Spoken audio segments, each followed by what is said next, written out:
My name is Rez Graham, and welcome to the intersection of games, AI, and film. So this is going to be a fairly high-level talk about technology that's been used in games and movies and stuff like that. Specifically, I want to talk about some things that we have borrowed, and really directly stole from movies that we use in games, motion capture in particular. I want to talk about a bunch of technology that movies have grabbed from us, things that movies are using that we pioneered, and some of the cool stuff there. Specifically like simulation technology and just the concept of creating simulations, letting AI do the work. But as well as game engines and stuff like that. They're directly using some of the game engines that we use for games. And we'll talk about some of those things.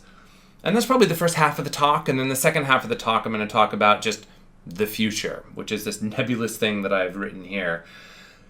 So the future of what could this look like in 10 years, 20 years, 30 years, right? Where are we going with this? How deep down this rabbit hole do we really want to get? And can we get in, philosophical questions of like, what is creativity and all that kind of stuff. So that's the ride that we're going on. It's not a super technical talk. It's pretty high level, but my background is in technology. I'm a software engineer. So there are going to be some bits of technical jargon that I'm going to try and explain every time I get to it. Speaking of me, who am I, right? Who is this person that's speaking to you through the internet?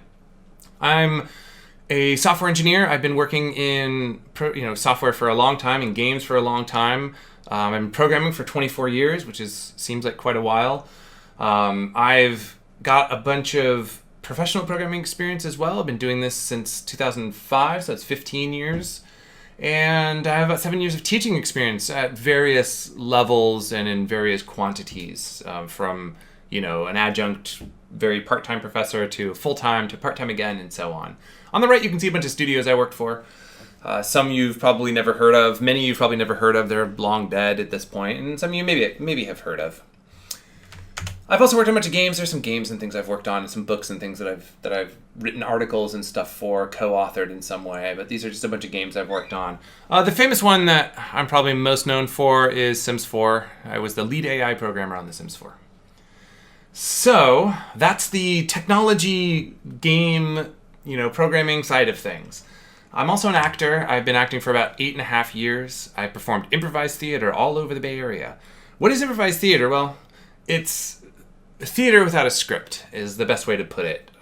I founded a troupe called the Iron Stage. We do fully improvised stories in the style of Game of Thrones. That's me all the way on the right. I've been in 2 independent movies, and when I say I've been in independent movies, I mean super independent movies. I would be surprised if more than 20 or 30 people have seen these movies. But we put a lot of work and we put a lot of love into them, and I like them. But the stage acting, I've been doing a lot of stage stuff for a while. I teach people how to do improv. I teach people how to act and all that kind of stuff as well. Now, improvised theater. I want to dispel this a little bit. So this is what people tend to think of. They think of like, whose line is it anyway? A very silly, and this is super fun, and I love doing this. The stuff that really lights my fire and burns my passion here, the stuff that I love is... I've heard it termed spontaneous theater. I tend to call it improvised theater. It is a play without a script where we do our best to act, to do everything. Where it's everything, it's just we have no idea where it's going to go because there's no script. Again, me on the right over there. This was a 1950s style sci-fi show that we did. It was fully improvised. It was just in the style of the 1950s, which was a very fun show. So that's where I come from. If you're in the LA area, I would check out Impro Theater. If you're here in San Francisco, check me out, or check out Bats Improv. They're the groups that are leading the charge and pioneering. Bats Improv up here, Impro down in LA are leading that charge of improvised theater as opposed to improvised comedy. Okay, let's jump in. Technology games have borrowed. So MoTech, or motion capture, mocap, as I've said before. You've probably seen little pieces like this before. Maybe you've wondered how it worked. So we're going to dig a little bit into the internals of what's actually happening here and how we go. This is our stage that we're setting here. This is, we go from random person in a pose with a suit on to a bunch of dots in the middle of the sky, basically in the middle of nowhere, mapped to some kind of mesh, which in turn gets mapped to the actual bones of the actor, of the actor in game. So this is like the progression, and we're going to talk about this as we go further and further. Okay, where did it start? Motion capture, as far as I can tell, and the beginning of motion capture was over a century ago, if you can believe it. It was 1915 with Walt Disney's Snow White and the Seven Dwarfs. What you see here in the foreground is there's a dance scene in there, if you've never seen it, and Snow White is dancing with like this dwarf stack. And behind her, back here in the background, you can see the actress doing the exact same dance. This is sort of an earlier stage. And they filmed her. They just filmed, these two actors doing their dance in the same garb and everything so that we can see how everything moves. And they trace it. I mean, it was as simple as that, mostly. It's called rotoscoping. And as far as I can tell, it was popularized in this particular film. It's just evolved from there. Everything that we have now is an evolution of this basic idea of let's capture life and basically trace it. Even the masters in early times, like Renaissance and stuff, there are times where you can read accounts of that have somebody pose in a window and you can sort of paint over the window type thing. Like this kind of thing has been around for a while, of like taking life and trying to render it.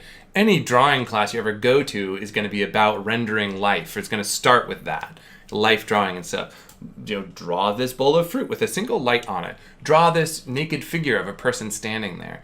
And this is just taking that and saying, let's record somebody and basically trace over these animated frames. And that's rotoscoping, essentially. What about modern stuff? Well, we've come a bit of a ways in 105 years to people in interesting looking suits with these things. So these little spheres are the magic. The suit doesn't actually matter at all. It just, the reason why there's this tight suit is because these spheres need to stay anchored. And that's critically important, that these spheres are basically anchored to these spots as tightly as possible. But the suits and the people in the suits don't matter in any way. It's all these little balls here. Because what you do is you set up some cameras. And those cameras have special software that's looking specifically for those balls. And all it's doing is mapping those balls in space. Here's an example. You can see it here. So you can see this like triangle formed here, and then that's that same triangle there. So this guy has, here's the 4 leg pieces. There they are, right? There's 4 on this side. Here's the 4 leg pieces. There's his hip pieces here and here. And so this guy, with this suit that he's wearing, and really like these balls that are here, get mapped to these points. We call them vertices. These vertices here, these like little points in space. Now, the powerful thing about that is that those points in space, as you can see back here, are connected with this sort of skeletal structure. And so through that, we can get this little mannequin. Just with these little points, we can get this mannequin. It's hard to see here, but you can see these little like blue things. This is the skeleton of the actual character that we're going to be animating. Now, the skeleton in skeletal animation systems works like a skeleton in a human body for the most part. It provides constraints. Your knee can only go in one direction mostly, right? It can't go too far in the forward direction or your leg is broken. But it can go backwards because that's how legs work. So it provides some of those constraints, and you also note that I can bend my arm at the elbow and at the wrist, but not in between. I can't bend it in my forearm at all because there's just a solid bone there. There's nothing to bend. And so it allows us to have these constraints. And because of those constraints, we have a limited number of things that we can move. So we go from weird suit to floating little dots. We map those onto this sort of skeletal mesh, which gets mapped onto here on the actual skeleton itself.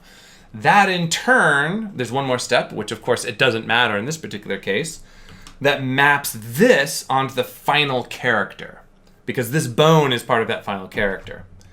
And even when you're doing hand animation, you're doing all of this. You just skip these steps, these first three, and instead you have an animator like tweaking these bones frame by frame. And that's how animation is created. It's what we did on The Sims, for instance. So, going back out here, you get actors, and they do acting, right? Like, this isn't super interesting, but this is where it gets very interesting.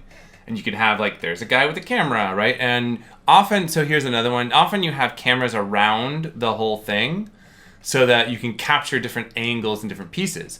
You don't have to, but you often do. So, here's the little balls and things that are on this guy's, suit. There's another one over here. And notice it's also on the lightsabers, by the way, right? Because you want to be able to track where the lightsabers specifically are as they move around. This is the Darth Maul fight in the Clone Wars. This is very behind the scenes of that. So that's what you've got. That's basically it. It maps these things onto this sort of virtual skeleton, which is then able to manipulate the actual model itself, the actual character itself. Now, all of these have been, human characters. This is all one-to-one, and it doesn't have to be, right? You can do something like this. This is Smaug from The Hobbit. And you can see all these little dots on his face, right? And he's still got the suit. He's still got the little suit things. But all these little dots, look at that. And each dot maps to a different piece of his face, of Smaug's, the actual dragon's face. So that you can get the little subtle, facial acting that he's so good at. And those translate into Smaug. Google it, right? Google Smaug motion capture or something. I'm sure it's on YouTube. It's certainly on the, on the discs, on the Blu-ray discs. I'm sure that they have all sorts of stuff like that. And, just watch it. If you just watch this animation, it's absolutely incredible. Here's the ones that I picked out specifically. These are the ones that I wanted to show. We have a game at the top, right? Ellie from Last of Us. And then we have Caesar from Dawn of the Planet of the Apes here on the bottom.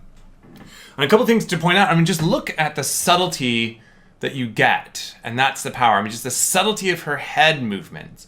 It'll come again, her little shoulder, minor, almost shrug of just the right shoulder. And then watch Ellie. And she has just the minor, tiny little thing. That's what makes this thing human. That's what makes us believe more so. And you down here, Dawn of the Planet of the Apes stepped the technology forward. They did a lot of stuff that was really kind of groundbreaking. And so you have Caesar, and you have the actor who's playing Caesar. And so after he says his line, there's a scowl that really translates to the model. He says something and then growls or something, right? You can really see it there, which is very powerful. So these two are basically the same almost, right? We don't have all the facial stuff because we're not mapping to this monster, this ape here. And our suits are slightly different, but not that different. So we pulled that technology straight from there. And there are some, again, there's cleanup and stuff that needs to happen, but it's pretty solid.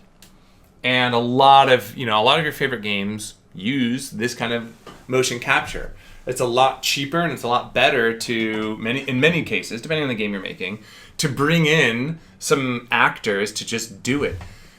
One of the nice things about movies, and we're seeing this with games like The Last of Us, is that's actually her actor, right? She did the voice of Ellie, and he did the voice of Caesar. So they're doing it right now. That's where the performance is coming from.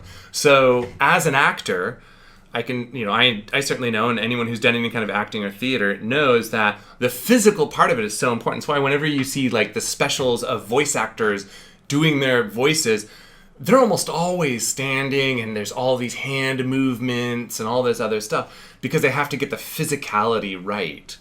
When COVID-19 started and we started trying to figure out how to do shows and things, one of the big things that the first mistake that I made was I'm sitting at my computer trying to do a show and I'm like, oh, that's not going to work. And I had to do a whole setup so that I'm standing and physically there and moving around, and it completely changes everything. So it allows the acting to really come through. And instead of having an animator have to hand tweak every little thing, You have an actor who's been trained to do this for years, and these two are excellent. Okay, so that is something we just absolutely stole from movies. And shamelessly stole from movies. But movies have stolen stuff from us, right? The stuff that movies have taken from game technology is simulation is one of the big things. This screenshot is a particularly special screenshot that comes from a game near and dear to my heart called Dwarf Fortress. It is one of the most overly simulated games I have ever experienced. If you've never experienced Dwarf Fortress and you're a gamer of any kind, it's worth at least downloading it and watching the world generate.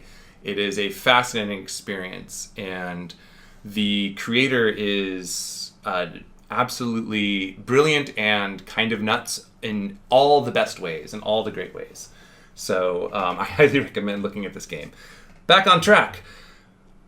We have a problem in movies. We need to have gigantic battle scenes. And we don't want to hire 10,000 freaking extras to be in this battle scene. That sounds like a terrible waste of time. So instead, what can we do, right? We don't want to hire every one of these orcs to like be climbing all these ladders.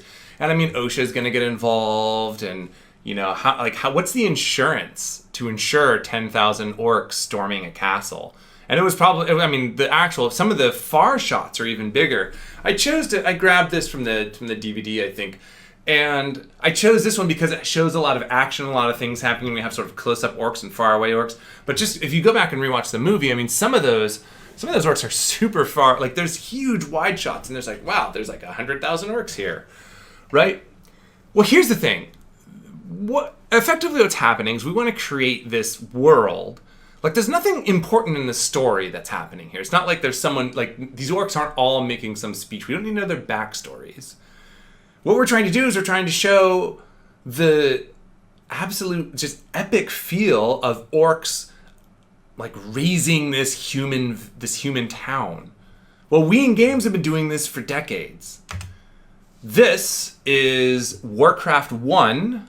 For those who are maybe too young to realize, Warcraft was originally a real-time strategy game. There was Warcraft 1 and 2. World of Warcraft came out at some point, and I think Warcraft 3 was around the same time as World of Warcraft. I forget now. But the original Warcraft, this was a real-time strategy game. So what we have here is we have a bunch of orcs destroying a human town. That's exactly it, right? Building destroyed. So they've just destroyed whatever that was. And there's a bunch of orcs destroying this town. Here's a bunch of dead humans. That sounds familiar. We have a bunch of orcs trying to destroy a human town. And this is primitive, right? They're very clearly on a sort of grid here, walking around this like sprite. And even up here, they're very clearly like on a grid of some kind, right? So, okay, they're on a grid. Well, we can do better than that. And, in years and years we have. Here's Total War Attila. This was a development screenshot of theirs that they use for promotional screenshots. But there's tons of Total War. There's, Total War Shogun and so on. But they're all kind of the same in that epic wars, right? There's tons of people. There's tons of ranks of people. And they wanted to create realistic medieval warfare. Early on it was like, well, this isn't really reminiscent of what real war looks like. This is, a dozen or so orcs beating a town. This is like, oh no, we have armies of like 200 people who are fighting another army of 200 people. That's a little better with like regiments and things, and the individual combat. Each person is doing their own thing. So we've been doing this for quite a while. Well, movies got wind of it, and they're like, well, and I think even for this movie, they're like, well, let's create software that makes this work. And a company was founded, Massive. Here they are. Massive they do this, and so they did Lord of the Rings, but they've done tons of other things as well. They make a bunch of money doing it. This is just a screenshot of their tool, like, here's a big battle that's happening, and here's, the behavior tree or whatever that's making it all work. So this is how you can get, there's this tool that you can just get all this stuff. They used it on Game of Thrones. This is the Battle of the Bastards from Game of Thrones. And I have a link down there, which you can screenshot if you want, or, whatever, grab that link. If you want to know more about how Massive works, and how specifically that link takes you to the Game of Thrones thing, I pulled these screenshots from there. So this will go into more detail about exactly how they how they created Battle of the Bastards using this game technology. There's some really cool stuff in there, some really good stuff to dig into. But you can just kind of see, like, this is the shield wall that Ramsay Bolton created. This here is the Stark army, and then you can see this is like the final in movie shot. So a lot of these faraway shots where you're not going to pick out individual people, you've got that, and you can have these epic shots. The two towers, that Battle of Helm's Deep was one of the most. It was probably the most impressive battle. And when I saw it in the theaters, man, it was the most impressive thing I'd ever seen. Of course, Game of Thrones outdid them with their. I forget the name of the episode, but the Nightwalker episode where they basically have that final battle at Winterfell. They outdid it. I think that actually won the award for like the most epic battle, and it took place the entire episode. It was this huge thing, and it just the incredible things you can do with the simulation software. Because what this does is it frees you up.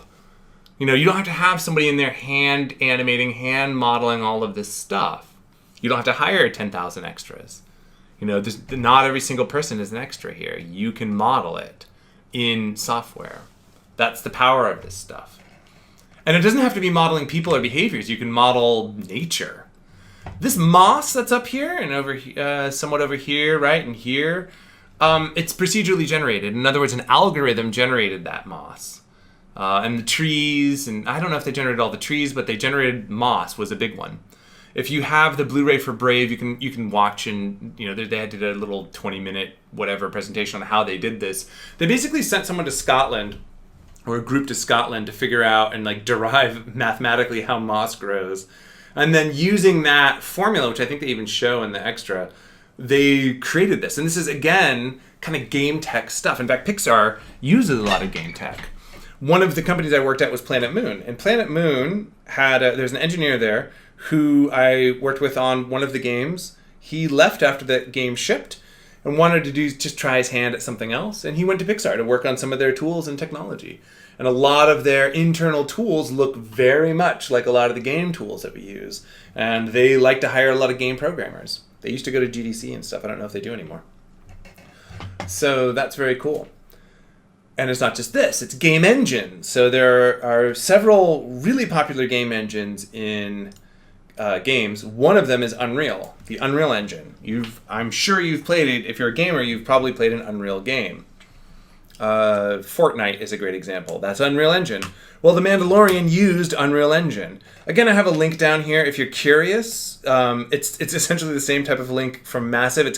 It goes into how one of their tech people basically goes into how Unreal was used in The Mandalorian and all of that. It's super cool. And this isn't the only show that does it. There's other shows and things that do it. There's movies that have used Unity.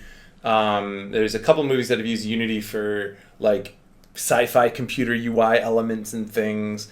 You can do some really cool stuff with these engines. And so we're using this, movies are using our game technology to make things even better. And honestly, if I have one sort of thing that I could add to all of this stuff, just from my own personal point of view, I want to see more of it. I would love to see more film, like technical film people come and talk at GDC, the Game Developers Conference. I would love to see more game people talking at, more film-oriented conferences. I'd love to see more of that merging. More of the sharing of technology, because it's just going to get better. It's just going to get more exciting. Okay, so what's next? Well, a slight warning. The rest of this talk is going to be very much, or at least rooted in many ways in opinion. I'm going to talk about facts. I'm going to talk about things that are out there. But this is what I am excited for. This is my own opinion. Some things that I think could be really cool. And I think it's AI, and I know that's a big buzzword. Everyone says it's AI, but I'm gonna go into extreme detail as to why I think so. The real question that I want to ask and that I want to pose is: can a computer be creative? That, I think, is the ultimate question. And people will war over this. Colleagues that I know who have tried to work in like creative computing, for lack of a better term, having AI create stuff. I mean, on the extreme end, they've gotten death threats, and people think that it cheapens the work, and it's this whole thing. But I don't know. I've been working in games for a long time, and my opinion is very different. My opinion is more that using AI is a tool. It's just like, I'm not going to try and open, something without a lever, without a pry bar to open the stuck thing. I use cars. It enhances my ability. I don't have to. It's cool. I can go visit my mother who lives 30 minutes away by car, and it's not like a 2-day trek or whatever over, hills and valleys and things. So I think that this can be more of this like production positive thing in our life, right? And it can be a production assister. You can have your best production assistant is this AI. But let's really go down the rabbit hole, right? Can we have an AI who can really create not only something that is new and fresh, but something that is, provocative and something that's profound, like Lord of the Rings, for instance. We've already used this as an example. We've broken the Lord of the Rings barrier. Could an AI write something like this? Could it write the Lord of the Rings? And all modern fantasy owes something to J.R.R. Tolkien's Lord of the Rings. Lord of the Rings, and J.R.R. Tolkien in particular, he is the grandfather of modern fantasy. If you've ever played Dungeons and Dragons, you have played something that is almost directly pulled from Lord of the Rings. In fact, like lawyers were involved. But even more esoteric fantasy pulls pieces from it. If you imagine in your head what an elf looks like, it's probably a Tolkien elf, which is very different than the mythological fae creature called elf, which like steals children. So can an AI do this, right? Could an AI write the next Lord of the Rings? Maybe. Well, AIs are by their very nature analytical and derivative. An AI, what it does, like a machine learning AI, to be more specific, or some kind of deep learning thing, what that's going to do is that's going to analyze a bunch of data and then try and create similar data. That's essentially what it does. It's a bunch of data in, a little data out that is based on some of that other data, making choices and things like that. So, okay, let's make this a little easier. What if we say Stephen King and we say, okay, let's analyze all the works of Stephen King. Lord of the Rings, there's like 3 books, and then, there's like The Hobbit and other sort of works. But Stephen King has a massive library, especially if you include things under, his pseudonym. So what if we take Stephen King and we analyze all of Stephen King? Could we write a Stephen King novel, a novel in the style of Stephen King? Could an AI do that? Or music, right? Johann Sebastian Bach. Could we do it with music? Could we take a composer like Bach, a classical composer for which we have their entire body of work, feed that into an intelligent system, and create the Lost Bach Symphony? Yes, we can. David Cope at UC Santa Cruz did this. That's his biography, this little link. And if you search for him, you can find some of his work and stuff. He did this. He literally did this. There is a Bach generator. I don't know if it's still out there. It was for a while. He got interesting reactions from people. People freak out about this stuff because it's like, well, what does that mean about the human condition, the human soul, all that sort of thing? Which I don't think it means anything about it. I think he created something that analyzed a bunch of data and then spat out a bunch of data. But it's uncanny. It sounds like Bach. It sounds like some lost symphony. So, okay, maybe an AI can't be creative. Maybe this is what we get. An AI can pull a bunch of stuff, pull a bunch of inspiration, essentially, call it inspiration, but pull a bunch of data in and use that data to generate a new thing. That's what it is, right? That's what AI is. Okay, so maybe that's what we have. That's what we're stuck with. But the thing is that humans do that, right? That's how we create. What's the first thing, one of the very first things that you ask an artist that you're really super into? One of the first things every artist gets asked, who are your inspirations? Right? Because they want to know that chain. Oh, who are you inspired by? That's every interview with every artist. That's like always the question that's asked. Who are you inspired by? Who are your inspirations? Well, what if we're just renaming this? What if it's not, the AI is not copying Bach, but it's inspired by Bach? What if we have a bunch of different things all together? Right? That's possible.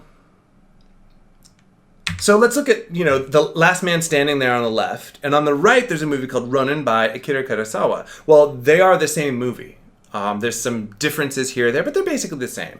Last Man Standing is a retelling of Ronin in Prohibition era. That's it. In fact, and that's not an opinion. They literally got, Akira Kurosawa's permission to make this. Like they had to pay a licensing fee or something, and they had to make this, which was so they're inspired by Akira Kurosawa, who created a bunch of amazing movies that inspired a bunch of just spaghetti westerns. If you look at any spaghetti western, you can probably link it to a Kurosawa movie. Because a lot of that was inspired by a lot of his films. His style of filmmaking even inspired a lot of different directors. Just some of, he does big, long, wide shots and things. And there are people who do that as well. But Akira Kurosawa, as brilliant of a director as he was, he also derived inspiration from other things, right? Ron is basically King Lear from Shakespeare. So this is inspiration. We're pulling inspiration from things. Can we have an AI pull inspiration from things and do it? Well, AI is like a computer software, right? So it works by rules. We need rules. Okay, so we need rules. What are those rules? Well, we have those though, right? Here's music theory. This is the rules for music. Kind of. This is a cheat sheet. This is, very, very... this is admittedly not all of music theory fits on the sheet, but as an example, we have rules. People study this. People spend lifetimes studying these rules. These rules didn't come out of nowhere. It wasn't like some person came down and said, this is how music works. We're going to do this. Now everybody go make music. Right? The rules did not come first. The music came first. The rules came second. The rules came from analyzing Bach, Mozart, and it came before their time, but the rules came from analyzing composers and saying, oh, these things sound good together. Let's catalog that. That's all that really is. And it's different in different cultures. This is very Western style music, but there's Eastern style music, which is totally different. And sometimes you have, mergings of styles, and that's its own thing. Look at the band The Hue. They pull from metal and other Western influences and from traditional Mongolian instruments and Mongolian throat singing. And they merge those together. That's basically their pitch. That's their elevator pitch. That's their one line. And it sounds incredible. It sounds new. It sounds fresh. But they're deriving inspiration from multiple places. So what if we take an AI and do the same thing? Can an AI be creative?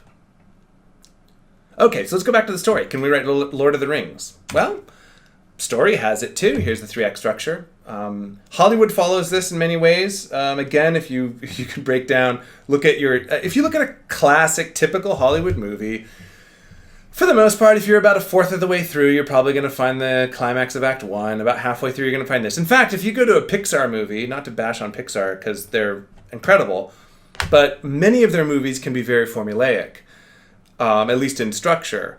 So if you just take up any Pixar movie, scrub all the way to the exact halfway point, and within 10 minutes of either direction of that halfway point, the big twist of the movie happens. Every time. Right? Because that's how they do it. A friend of mine did a script, a script challenge at Pixar when he works there as a storyboard artist. He's like, I'm going to try and write a script. And he said it was so limiting because Act 1 is a specific number of pages in many cases. So, okay, anyway, going back to this, here's one way of doing it. Let's look at another way. This is the hero's journey. This is very much, we're analyzing a bunch of myth. This came out, so Joseph Campbell did a bunch of this work with Hero with 1,000 Faces. It was popularized by Chris Vogler and Michael Hodge. And this is, like, famously, this was Star Wars. So if you look at the original Star Wars, A New Hope, with Luke Skywalker and everyone, George Lucas has said on multiple occasions, hey, this movie would never have gotten made if I didn't find Hero with a Thousand Faces. He's like, this put the structure on my film. And again, this isn't like, well, this is how film is made. This is more like Joseph Campbell going back and saying, well, this is how myths work. These are the common threads in how humans consume story. There is an ordinary world. And in that ordinary world, we need to know who these people are and start caring about them and seeing what every day is like. Luke Skywalker lives on a desert planet named Tatooine, and his job is to farm water. He farms water, which sounds terrible. That sounds like a horrible job. That sounds so boring. Like, he's trying to, like, squeeze water from stone. So that's his job. That's it. Here we go. So that's awful. But he dreams of something bigger. How many of us have not dreamt of something bigger, right? And how many of us have, like, said, well, I can't do that. I certainly have. I want to be a game developer. Nah, I can't do that. I'm not that, that's for other people. I'm not that person. Well, I made it. If you want to be a comic book artist, if you want to be a game developer, if you want to be a movie director, you can be those things. You really can. The dream is there. And the call to adventure will at some point happen for you. It's a college or a mentorship or whatever. So, this is the call to adventure. Help me, Obi-Wan, you're my only hope. This gives Luke a glimpse of what's out there and says, hey, maybe I want to do this, right? And that's the ordinary world. We have to see, oh, I farm water, that's my job. Oh, wow, there's this other thing. I can't go with you to Alderaan. Come on, right? Like, no, we have to be real here. Oh, I can't be a comic book artist. I have to be real, We miss it when it's gone. We miss it. This is Dragon Age Inquisition, which overall was a really good game. But the story was broken for me from the very beginning, and then it had to win me back for me personally. Because the inciting incident, that's what this thing's called, this call to adventure, the inciting incident, happens on the main menu. As soon as you press this menu button, this monastery here explodes. The whole thing is mages on the left and Templars on the right, and they're going to, like, this peace talk after this, like, war between them. And there's an explosion. I have no idea what character I am. I have no idea what I'm doing here. I don't care. I've been dropped into this monastery. I'm, like, in this other void thing. I'm in this other place. Now I basically go through a fighting tutorial. Cool. I don't care about anyone. I don't know who I am or what I'm doing here or what the point is. And so I'm not in any way, like, I played the game, but I played it very much like a gamer for the first 10 hours or something. But it was around the time I got out of the hinterlands. Then I started to care. Then I'm like, okay, I'm invested in this thing now. I get it. That's when the story hooked me. But 10 hours, that's a lot. Compared to Dragon Age Origins, their first game. And it's like, okay, you start out as a mage and you got to take your final exam. Well, I went to college. I know what a final exam is. That's brutal. I remember having to, like, well, I have to make this wireless transmitter connect to this other thing, and I have to be, it's like this really high status thing of, like, your instructor comes and speaks in this thing, and the TA listens at the thing, and did it work? Well, I don't know. Mine did, which is why I passed. But are we going to get through the harrowing or whatever they call it? I don't know. But I get invested by the end of it. Because I have to go through this thing. And, like, my little friend here, it's like, well, he screwed me over. How do I feel about that? It gives me a chance to feel about things. And it's the same thing with movies or anything else. It's like, I have to care about this character. I have to form an opinion about this character, If you look at the fourth Alien movie, I didn't really like it. And the thing I didn't like about it is I didn't actually care about anybody in that movie. Whereas at least in some of the other ones, I start caring about those people. So, that's the problem. Luke finally gets his his call to adventure. He finally says, I'm going to go out there. It takes the charred remains of his aunt and uncle. It takes the burning down of his entire home and everything he ever knew. But he eventually joins Obi-Wan, and off they go. And again, there are these key points in the story. We know, as I said with Pixar and many of these other movies, about halfway through, some crazy thing happens that turns everything on its head. The whole movie, they're trying to get to Alderaan. Well, the first half of the movie, they're trying to get to Alderaan. Come with me to Alderaan. We got to go to Alderaan. We got to deal with this princess at Alderaan. They get to Alderaan, and it's an asteroid field because they blew it up. And it's like, oh, there's a moon. That's no moon. Well, I just saw my mentor die. Like, that's a bunch of stuff just happens. Ordeal, death, and rebirth. Quite literally, right? Literally, in this case. And we care that this happened. We've watched Obi-Wan the whole time. He was our mentor. He was the guy who told us how to do stuff. Now we're on our own. So, we have this. Can we make a movie having these rules? Yes, we can. Sort of.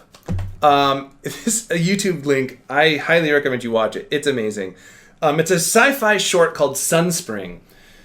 It was made several years ago, and they got actors to do it. So there's a script. This is the script. The script was written by an AI. They analyzed hundreds of sci-fi films, Aliens, and just all sorts of other sci-fi films, and they made this script. And it's interesting because it teaches you, like, what does an AI think about what our vision of sci-fi is? For example, I don't know what you're talking about. I don't know how well you guys can read this. I don't know what you're talking about. It's a very I don't know anything about any of this, right? It's very, like, nobody knows anything. I don't know. I don't care. So I think this AI believes that the key to writing good science fiction is nobody knowing anything. But it did it. And we got some actors. We, being the human race, got these 3 actors to play it. So I'll bring this back here. I really recommend watching Sunspring. It's almost unwatchable. It's completely unintelligible. You know, it's not anything that's going to win any kind of, like, award for amazing writing.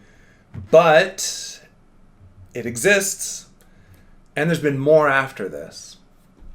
And they're getting better. And better and better and better. In games, we come at it from the other way, because the hard part about movies is you need this script. I'm an improviser. I do improvised theater. And in improvised theater, we don't use a script. So what could an AI do for us? And there's been some research also at UC Santa Cruz about, okay, well, what would it look like if we had a character designed by an AI and we have an improviser improvising the words? Because the words are hard. You know, the technical term is branching factor. The branching factor for the English language, or basically any language, is going to be massive compared to, say, music.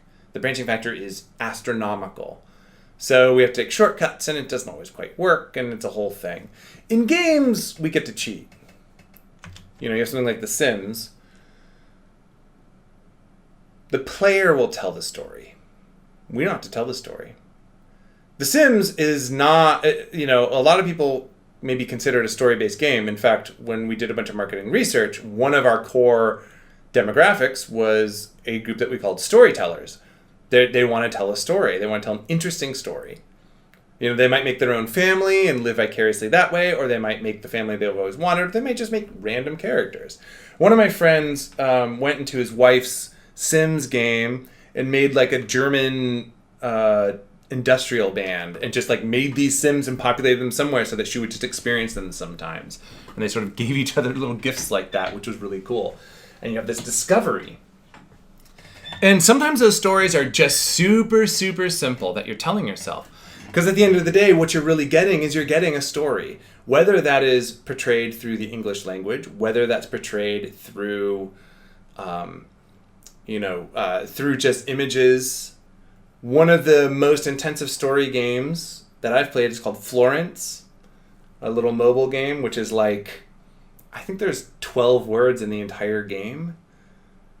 So there are other ways of telling a story than talking heads. As an example, just as a test, I had two Sims outside. My Sim is there on the left, talking to a Sim here on the right. And he's just saying some stuff, right? He's talking about books. Books. Of course he is, because he's a bookworm. So my Sim is talking about books. I let them go at this point. So I was the lead AI programmer, and I'm sort of simulating a test that I ran while working on the game. So what happened was I let them go, and what'd they do? They went and read together. Now, I know how the AI works. They didn't actually read together. What ended up happening was they're outside. Okay, here's what's really happening. He's done. His social meter is filled, and hers probably is too. His social meter is good, like it's maxed. So he's like, I'm done with this. His interaction ends, and he says, well, what do I want to do next? And what he chooses to do is a fun interaction. He had about a 2 in 3 chance, because he's a bookworm, of going and reading a book. So he had a decent chance of reading a book. Not 100%, but a decent chance. She had about a 1 in 3 chance, and maybe it's 25%. Somewhere in there, 1 in 4, 1 in 3. She had a fairly small chance to read a book. I got lucky. The AI just got lucky. They're not technically reading together. She did choose to sit next to him because they know each other, mostly. But again, that wasn't guaranteed. So all these systems work together to do this. But I told the story that they went to go read together. It's a small thing, but a significant thing. So let's think about what happens what if she didn't choose that? What if instead she went to go make a sandwich? Well, we still tell ourselves a story. He's like, okay, we're done with our conversation. He's going to go in and read. Maybe this isn't, he's like, oh, I got this really cool book. I'm going to go read it. While she's going to make herself some food, and maybe she goes and sits next to him, and it's like, oh, that's sweet. How many times has that happened? How many times are you with the person that you love, and you're going to read a book or play a game or whatever, and they're not into that. So they're just going to hang out with you. The term for it is parallel play. You both do your own thing in the same space. Or what if she stayed outside and talked to somebody else? Or what if she came in and got angry? You're going to tell yourself this story. And that's the power of this. That's the power of this kind of creating these systems. The simulations that we talked about. The generative content that we talked about. So that's kind of where I think things are headed, or at least the things that I'm excited about are procedural narrative, procedural stories, things like that. There's games that are coming out that are doing that kind of thing, that are really, really amazing. So keep an eye out for that stuff. The last thing that I'll say is whatever it is that you're doing, whatever it is that you're here to do, try and push those boundaries of what's known. And here we have The Sims. Here, with this very creative game that came from the mind of Will Wright back in, the late 90s, mid to late 90s. We have all these other amazing things. The sky's the limit. So go out there and fly. Thank you for listening to my talk in this sort of interesting world. And I hope that you have a really good conference, and I hope you enjoyed my talk. Thank you.